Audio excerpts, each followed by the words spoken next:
Perkenalkan, saya Indah Sirahiningsih dengan NIM 2506-36, Prodi Pendidikan Teknik Elektronika. Baiklah, saya akan menjawab UTS Pendidikan Kewarganegaraan. Soalan pertama, yaitu kesenjangan antara tujuan pendidikan kewarganegaraan pada realitas sosial. Pendidikan kewarganegaraan PKN bertujuan membentuk warga negara yang berkarakter, memiliki kesadaran hukum, menunjung tinggi nilai Pancasila serta tanggung jawab dalam kehidupan bermasyarakat, berbangsa dan bernegara.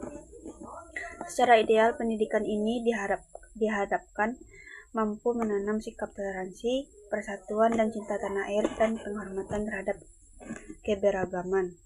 Namun, dalam realitas sosial masih sering terjadi tawuran pelajaran, intoleransi antar umat beragama, ujaran kebencian di sosial media hingga kekerasan yang mengatasnamakan agama. Kondisi ini menunjukkan adanya kesenjangan antar tujuan normalitis pendidikan kewarganegaraan dengan praktik nyata di masyarakat.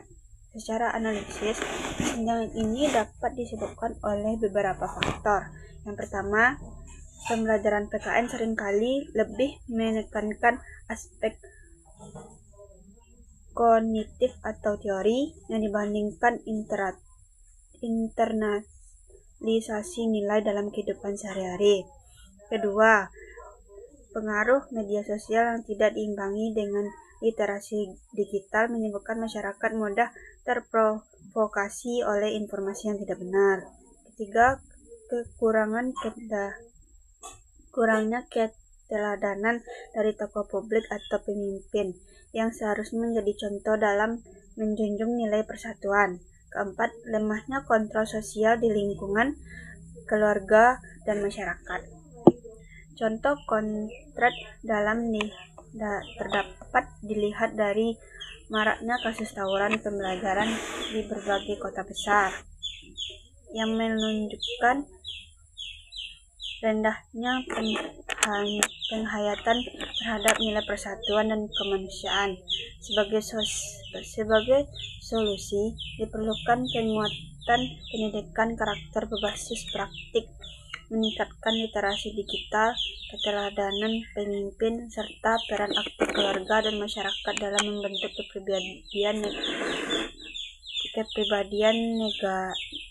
kepribadian generasi muda.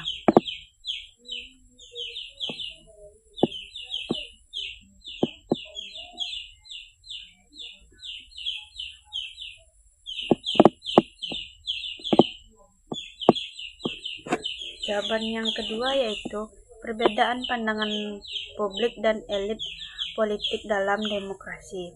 Dalam sistem demokrasi, perbedaan pendapatan merupakan hal yang wajar dan bahkan menjadi ciri utama kehidupan politik yang sehat. Namun perbedaan pandangan antara masyarakat dan elit politik terkait kebijakan publik seringkali memicu konflik sosial dan perpecahan. Fenomena ini dapat terjadi karena kurangnya transparansi pemerintah dalam proses pengambilan kebijakan, rendahnya partisipasi publik dalam perumusan kebijakan, serta penyebaran hoaks yang mempengaruhi situasi. Selain itu, polarisasi publik yang tajam dapat menyebabkan masyarakat terpecah menjadi kelompok-kelompok yang saling menyerang serta verbal maupun sosial. Contoh aktual yang sering kali terjadi perdebatan terkaitnya kebijakan kenaikan harga kebutuhan pokok atau bahan bakar yang menimbulkan pro dan kontra di tengah masyarakat.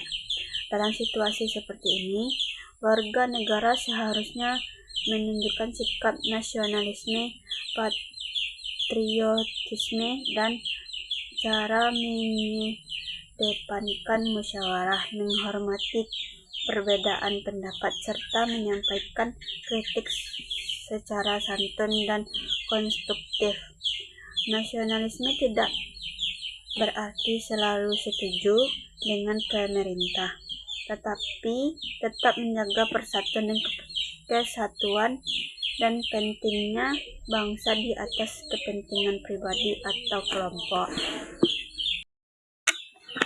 Jawaban nomor 3, hubungan rendahnya kesadaran hukum dan kondisi sosial.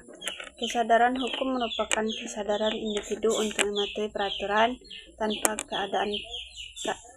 adanya paksaan. Dalam kehidupan bernegara, kesadaran hukum menjadi indikator penting kualitas warga negara. Namun pada kenyataannya, pelanggaran hukum masih sering terjadi di berbagai lapisan masyarakat seperti pelanggaran lalu lintas, korupsi dan penyalahgunaan narkoba, hingga tindakan kekerasan. Rendahnya kesadaran hukum dapat disebabkan oleh kekurangannya pendidikan hukum, lemahnya penegak hukum, serta budaya permisif terhadap pelanggaran kecil. Jika pelanggaran kecil dibiarkan, maka lama-kelamaan akan menjadi kebiasaan yang buruk tatanan sosial. Contoh konkret adalah kebiasaan menerobos lampu lintas atau tidak menggunakan helm saat berkendara. Hal tersebut menunjukkan bahwa sebagian masyarakat belum sepenuhnya memiliki kesadaran hukum. Peran warga negara dalam meningkatkan kepatuhan hukum antara lain dengan menjadinya teladan dalam menaati peraturan, tidak melakukan praktik suap, serta berani melaporkan pelanggaran hukum yang merugikan masyarakat. Jawaban nomor 4 yaitu peran warga negara dalam mencegah dan melawan korupsi. Korupsi merupakan salah satu permasalahan serius dalam penyelenggaraan negara karena merugikan keuangan negara dan menghambat pembangunan. Tindakan korupsi bertentangan dengan nilai kejujuran, tanggung jawab, dan keadilan yang diajarkan dalam Pancasila. Serta analisis korupsi dapat terjadi karena lemahnya integritas individu, sistem pengawasan yang kurang efektif, serta budaya permisif terhadap penyalahgunaan wewenang. Contoh nyatanya adalah kasus korupsi dana bantuan sosial yang seharusnya diperuntukkan bagi masyarakat kurang mampu, tapi disalahgunakan untuk kepentingan pribadi. Peran warga negara dalam melawan korupsi tidak hanya melalui tindakan besar, tetapi juga melalui tindakan sederhana seperti tidak memberi suap, mendukung transparansi, serta menanam nilai kejujuran dalam kehidupan sehari-hari. Partisipasi aktif masyarakat dalam mengawasi kebijakan publik juga menjadi bagian penting dalam mencegah praktik korupsi.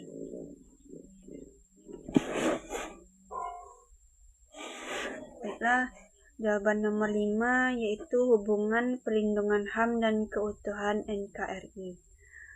Hak asasi manusia atau HAM merupakan hak dasar yang melekat pada setiap manusia sejak lahir dan dijamin oleh negara. Perlindungan HAM menjadi salah satu indikator negara demokratis yang menjunjung tinggi keadilan dan kemanusiaan. Namun dalam praktiknya sering terjadi konflik antara hak individu dan kepentingan umum. Misalnya kebebasan berpendapat untuk berbenturan dengan penyebaran ajaran kebencian yang mengancam persatuan bangsa. Secara analitis, perlindungan HAM dan keutuhan NKRI bukanlah dua hal yang bertentangan, melainkan harus berjalan seimbang.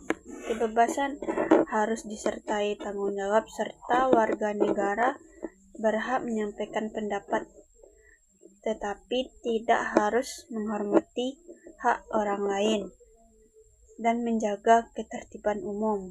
Contoh, Konrad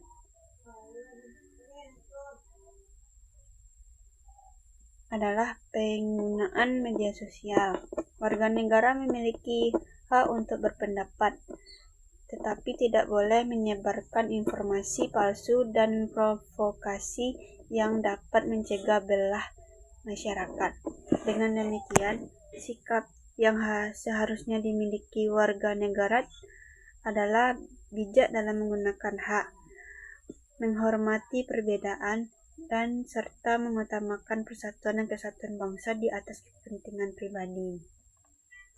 Baiklah, segitu jawaban UTS saya. Mohon maaf jika ada kekurangan. Assalamualaikum warahmatullahi wabarakatuh.